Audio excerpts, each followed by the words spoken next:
Democrat who is a member of the Judiciary Committee. Thank you so much for joining us. My pleasure. It's a pleasure to have you here in the studio. So sources are saying that the special counsel Robert Mueller, looking into a statement by Hope Hicks that she gave right after the 2016 election, denying any contacts with the Russians and the Trump campaign.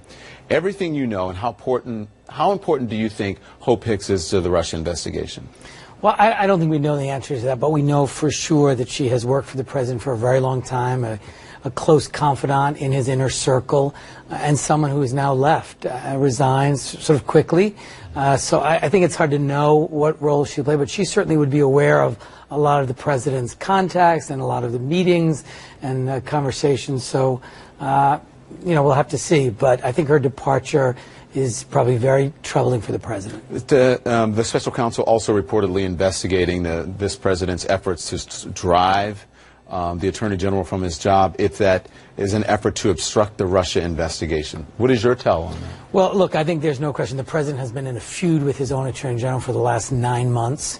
I think this is definitely an effort to undermine him, to undermine the investigation, to undermine his decision to recuse himself in the hopes that he might ultimately drive Jeff Sessions out so that he can appoint a new Attorney General who can either fire or restrict the investigation of Mr. Mueller. So I think the other thing is, this is another example where the president is demonstrating very clearly that rather than truth-telling and honesty and integrity and rule of law, it's personal loyalty that's the most important thing to him. This is about his disappointment that the Attorney General wasn't personally loyal, which of course means the President doesn't fundamentally understand that the Attorney General takes an oath to the Constitution and to apply the rule of law and to safeguard our democratic institutions, not to be personally loyal to the President of the United States. You say all of this, but then in the larger scheme, none of it seems to matter.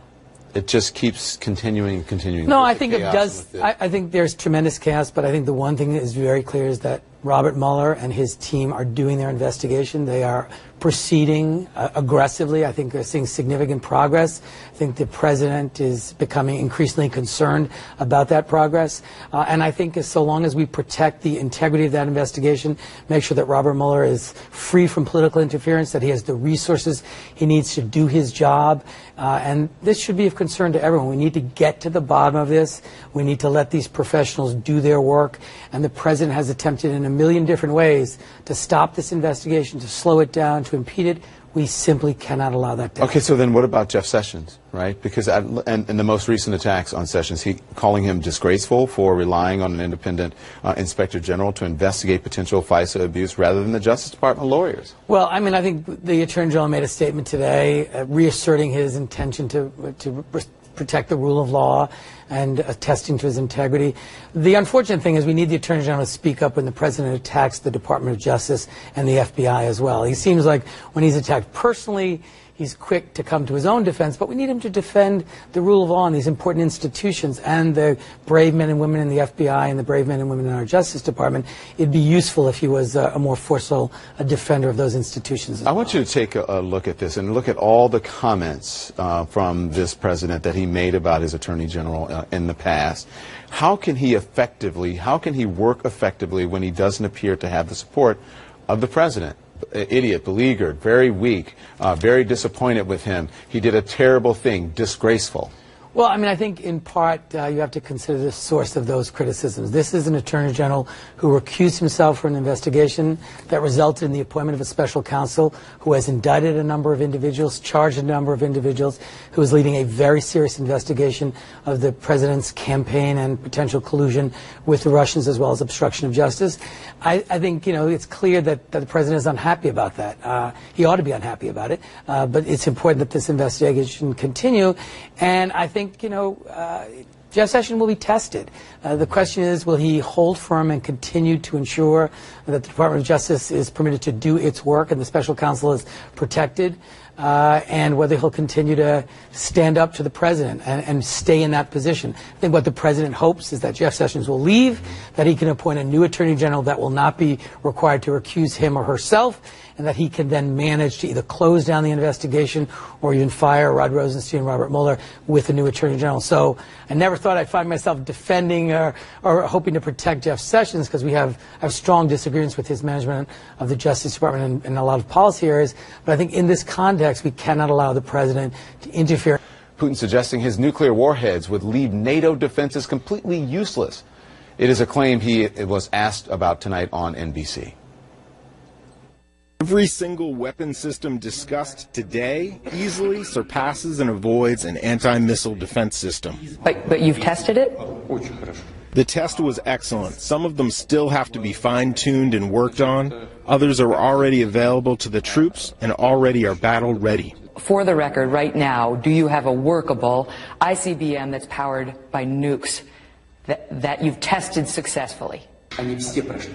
All of those tests were successful. It's just each of these weapon systems is at a different stage of readiness. One of them is already on combat duty. It's with troops.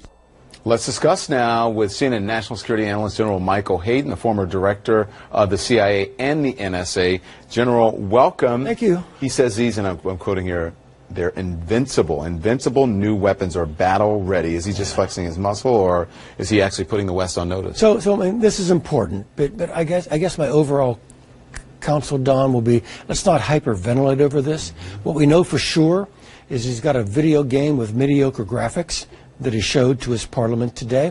He's got some weapons that I think our Department of Defense knew he was developing, all right? And some of them may be, as he suggested, further along than others.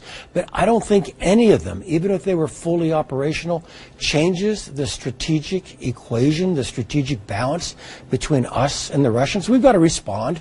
We're going to have to spend money we probably shouldn't have to spend to keep the nuclear balance where it should be. But fundamentally, he said, now I've got weapons that evade American defenses. He had weapons that evade American defenses. We have no effective defense against traditional Russian ICBMs. What missile defenses we have are designed for the accidental launch. This is the animation, by the way, that you were talking about. Yeah, the accidental launch or the limited attack from a country like Iran or the North Koreans. It's never designed to protect us from the Russians. Today, the White House Press Secretary Sarah Huckabee Sanders was asked about her reaction to Putin's rhetoric. Listen to this. Russia has been developing destabilizing weapons systems for over a decade in direct violations of its treaty obligations. President Trump understands the threats facing America and our allies in this century and is determined to protect our homeland and preserve peace through strength. U.S. defense capabilities are and will remain second to none. And now, because of the new defense budget of $700 billion, our military will be far stronger than ever. As the President's nuclear posture review made clear, America is moving forward to modernize our nuclear arsenal and ensure our capabilities are unmatched. She's saying $700 billion. That's the answer. Is that the message? Yeah, there's a lot in that message, all right? And she talked about our defenses are second to none, but you need to use the word defense in a fairly generic way. This is not about preventing an attack, defending against an attack. What she talked about at the end of her statement was investing in our own weapons, and that's back to the concept earlier, Don. You want to maintain the strategic balance so the Russians never have an incentive to use their weapons. General Hayden, I want you to stick around. We have much more to talk about. When we come back, sources telling CNN that the Trump administration could preemptively strike North Korea if they build a nuclear... Kissinger or Brzezinski or Scowcroft, the National Security Advisor is a process guy. He's in that job to impose discipline and methodology and order on the president's decision-making. And we've got a president here who's not comfortable with any of those virtues. So I fear even if HR were to move on and someone else were to be brought in, you have the same president and the same task. Order, discipline, methodology, and you're still going to have the same friction points. You tell me nothing. There's one person who would have to change, or at least... Yeah. I mean, look, the president, look, I'm going to put it in the most positive sense possible. Right. The president is instinctive, spontaneous, and prone to action. And the job of the National Security Advisor is to fight those instincts in any president. Do you worry that the turnover affects national security, especially now when it concerns the tariffs now? Yeah. And does it all affect national security? The tariff decision is, I think, really revealing. Number one, it does affect national security. But number two, back to the process question. Based on reporting that looks pretty solid, there isn't anybody in the president's economic or security circles who thought this was a good idea. In fact, there's some reporting that they had thought they had pulled the president back from the ledge and that he wouldn't do this, and he goes out there today in that meeting and makes this announcement. So what's the purpose of the national security structure? What's the purpose of the federal bureaucracy of these systems that are designed to inform the president's decision-making if they don't inform the president's decision-making? And if he won't take their advice. Yeah. That's what they're there for. Well, it is. Now, look, the president's the president. You carry Ohio, Wisconsin, Michigan, you get to make the big decisions. But we see a consistent pattern here where the dynamic appears to be the president blurts out something he wants to do on instinct, and the national security process is to pull him back from that ledge over time. Sometimes the magic works. Today it didn't. So, they know what they signed up for. And listen, all of this, especially the generals, and these people are patriots, and they're doing this out of love for country. Yes. But don't they know, when you say, I know more than the generals, don't they know what they were getting into? They had to know what they were signing up for, and therefore we owe them an even deeper debt of gratitude. Because, in some ways, they're putting their own personal reputations at risk by staying at their posts. And so my instincts are, guys, why are you doing this? Just leave. And then in the next instant, I'm glad they're there. And the next instant, I get that thought, and oh my God, what will we do if they do leave? Right, and if they weren't there. I want to talk to you about the reporting today that the Trump administration is considering military action against North Korea if Kim Jong-un's regime builds a nuclear missile capable of hitting the U.S. What's your reaction to that? So my reaction to a first order is, as I hope that is designed as a threat to make the North Koreans pause before they go out and attempt to demonstrate. And look, Mike Pompeo, the director of CIA, has said they're so close to this capability that he really doesn't want to be in the business now of telling you when they get across the finish line, because they're so close. The dimensions here are so small. So I hope that's just kind of a shot across the bow, warning the North Koreans if they expect to have this dialogue that they seem to have been maneuvering for during the Olympics. They can't go do this stuff.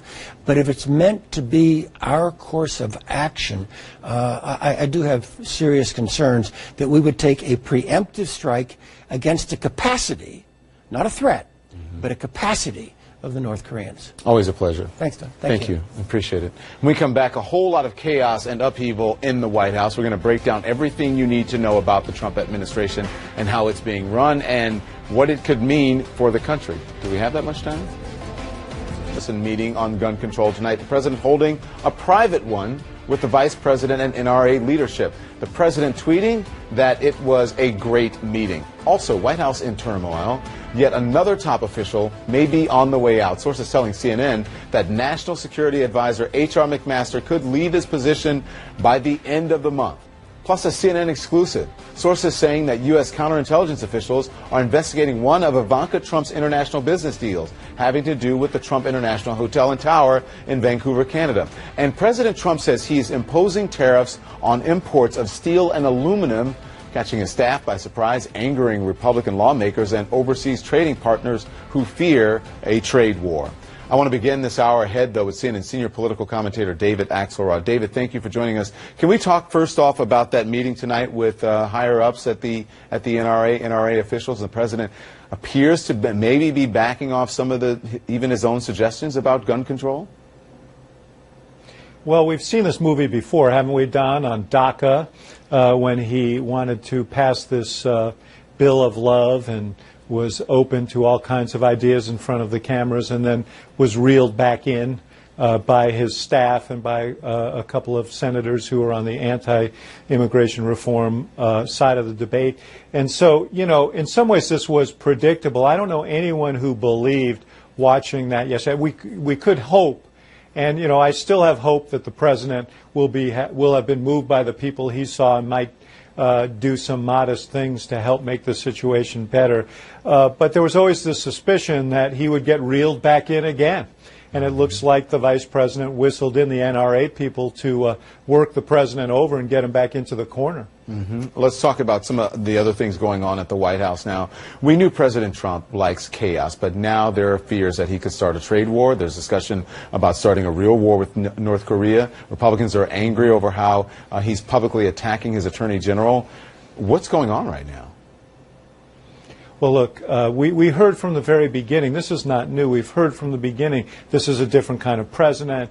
You know, he likes chaos. He likes tension in the offices around him. You know, I sat next to the President of the United States, or a President of the United States, for 2 years. I always thought this notion of chaos as an administrative strategy was plausible in the White House. It might work in a small branding business, but it doesn't work in the most important office running the United States government. But now it's more than being implausible. Now it's just frightening, because we've seen what chaos can bring. Apparently the president overruled most of his, I just heard General Hayden speaking about this. The president overruled almost all of his economic and national security advisors today, and kind of casually slid into a trade war. We hear that there are tabletop exercises relative to North Korea. Could he casually slide into a conflict there, which would be catastrophic, in the words of his own defense secretary?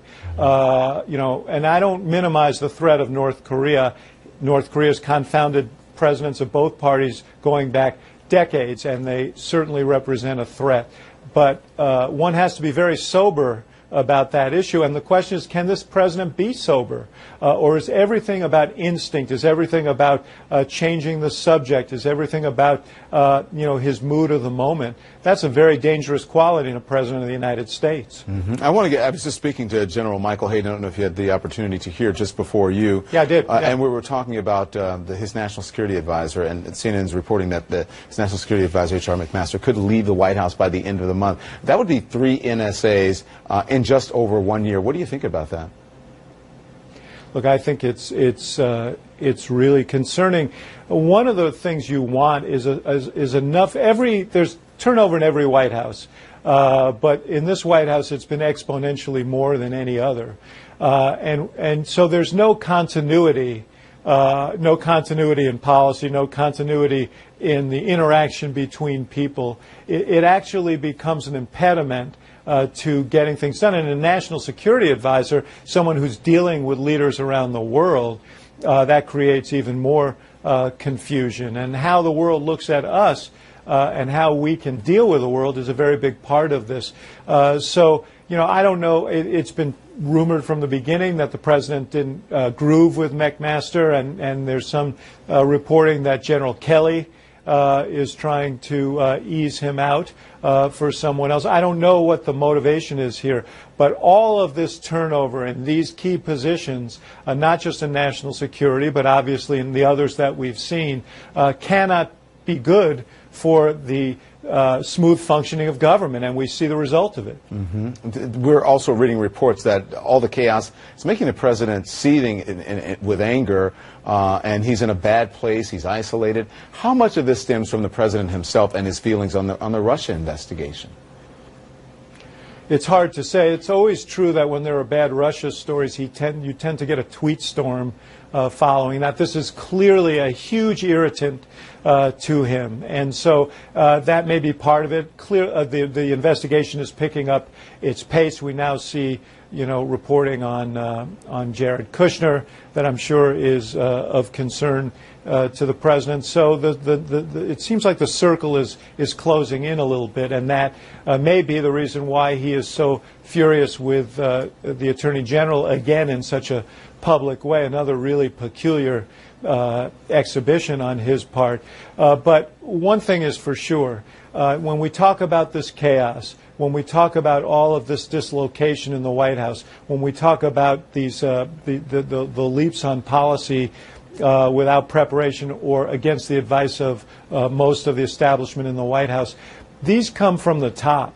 And, you know, people said when General Kelly came, well, he's going he's going to impose order out of chaos. Well, for a time he did on the White House staff. But my comment then is what we've seen now, which is you can in that White House manage up. You might be able to manage down for a while, but you can't manage up. And in any White House, everything flows from the top. I think that's probably true in every organization. But in the White House, if the president is a spawner of chaos, then you're going to have a chaotic White House no matter who else fills those positions. David, meanwhile, CNN is learning that the Trump administration is considering military action against North Korea if the regime successfully builds a nuclear missile capable of reaching the U.S. That's on the table while all of this other stuff is going on. That has to be disturbing. Yeah. Well, I had two interpretations of that news because there was some reporting that had really rich detail about tabletop exercises and some of the concerns that arose from those tabletop exercises about the toll that such a military maneuver would involve. And, there are only two interpretations. One is what General Hayden said, which is maybe they're trying to send a signal to Kim Jong-un and push him more in the direction of negotiation. The other is that there are people in the Pentagon who are trying to put this out in the public domain to put pressure on the president not to be precipitous, because when one absorbs the mass casualties that are almost certainly associated with such a military mission, you have to think, as I said earlier, soberly about this. And I think there must be some concern, having watched the president just launch a trade war on a whim, that he could be careless here. And carelessness here is a catastrophe. Yeah, I've been seeing the promos, and I can't wait to see it. But let's talk about it a little bit, because there's a new Axe Files on Saturday. You speak to Republican Senator Jeff Flake. Let's take a look, and we'll discuss. As 2020 approaches, your name has been mentioned as a potential candidate for president in some sort of third party or bipartisan fusion effort. Is that something that you would consider? That's not something I'm planning. That's not what I'm asking. I'm asking, is it something that you would swear off? I mean, no, I wouldn't swear it off. I think we'll see where this goes. I do think the president will have a challenge from the Republican Party. I think there should be.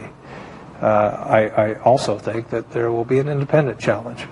Okay, so he won't swear it off. The president will have a challenge from the Republican Party, and there should be? Yeah. No, listen, Jeff Flake, he was once sort of a golden boy of the conservative movement and an up-and-comer in the Republican Party. He's been driven out by Donald Trump because he's had the courage to stand up to him on some of the ways in which the president has behaved, some of the things we've talked about tonight. And he believes that Trump is leading the Republican Party down a disastrous path, and that there has to be an intervention. And he clearly thinks he might be an intervening force. Thank you, David Axelrod. I can't wait to see it. I appreciate it. This week on the Axe Files, more from Arizona Republican Senator Jeff Flake. Sit down with David Axelrod, where they talk about President Trump. The Axe Files, Saturday, 7 p.m., right here on CNN. And up next, White House Communications Director Hope Hicks calling it quits a day after spending 9 hours in front of the House Intel Committee and admitting, Dawn, a number of times if she'd ever been asked by the president to lie for him, and if you have to take 2 timeouts, confer with your lawyers, and come back and give a very tightly scripted answer, I think we already know what the answer is. And that's unfortunate, because this Trump team, the Trump family, there have been so many occasions where they have lied or not been forthcoming about their contacts with Russia that I think that's a very fair and relevant question. You led the Democratic questioning. She reportedly refused to answer whether the president and a litany of Trump associates asked her to lie. Talk to us about that. Yeah, sure, Don. And actually, we all worked on the questioning together. That was just my portion of the questioning. I asked her, if Donald Trump or Don Jr. or Michael Cohen or Paul Manafort, a number of individuals who have lied about their contacts with Russia, if they ever asked her to lie for them, and she refused to answer. And again, I think this is fair because it goes to her credibility and it goes to actions that others may have asked her to take. And we just saw more bricks being put in the wall that now stands higher between our investigation and what really happened with the Trump team and Russia. One of your colleagues, Republican Tom Rooney, says your line of questioning was a trap and that it was overly broad and that Democrats sent Hope Hicks down a rabbit hole that she couldn't get out of. What's your response to that? It's entirely fair, and it's asked across America of witnesses, have you ever been asked to lie for somebody, or have you ever told a lie before? And again, it's very revealing if you have to take a time out to devise an answer. We saw in real time a communications director devise a communication strategy to answer that question. I think it didn't really call for anything more than yes or no. Leading Hope Hicks down a rabbit hole, and they're also saying that it's a witch hunt. Are you concerned about the longevity of this investigation? I'm concerned that the investigation has been going on for some time now, and we actually don't have many witnesses to show for it. Witnesses come in, and it's a take-them-at-their-word investigation where we haven't shown the willingness to use our subpoena power to corroborate or contradict what they say, or to go after the thousands of documents that are out there, whether they're bank records, communication logs, travel records, to see what this family and campaign team were up to, and the communications with the Russians that we know took place. Yeah, but what I'm asking, though, is are you concerned that by Republicans saying this is a rabbit hole and the president saying this is a witch hunt, that they're going to try to shut it down? That's what I meant by the longevity. Yeah, by their own words, I'm concerned that they want to shut it down. They were talking about shutting it down back in December. I think the best thing that our committee has done for the American people, the Democrats, has been to show a real interest in understanding what the vulnerabilities were, identifying who in the U.S. had worked with the Russians, and then putting forward reforms that could help us make sure this never happens again. I think that and the interest of the American people